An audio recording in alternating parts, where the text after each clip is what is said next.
شكرا السيد الرئيس.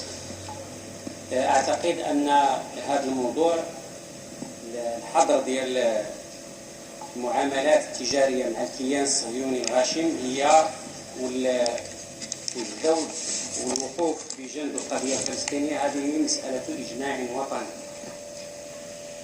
فيما يتعلق بالتعديل، أود الإشارة إلى أن المعاملات التجارية مع الكيان الصهيوني ممنوعة نهائيا بمقتضى مدونة الجمارك والضرائب غير المباشرة، حيث ينص الفصل 7 من هذه المدونة على أن تطبق حالما تبلغ إلى الإدارة المقتضيات الجمركية التي تشترطها الاتفاقيات والأوفاق والاتفاقات والمعاهدات الدولية، وأن يجري بها الأمر فور دخول المغرب فيها، وهو ما هو كائن في مقررات المنظمات العربية والإسلامية والتي تسمو على القوانين الوطنية.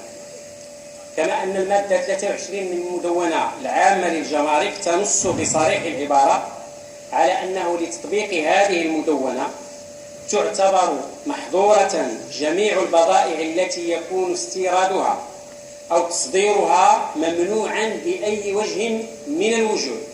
والقرار ديال المنظمات العربية والإسلامية هو وجه من أوجه المنع. وبهذا الخصوص لا بد من التذكير بأن المعاملة التجارية مع هذا الكيان الغاصب ممنوعة كليا بمقتضى قرارات الجامعة العربية ومنظمة الإسلامية، والذي يطبقه المغرب ويلزمه بمقتضى المادتين المذكورتين سابقا.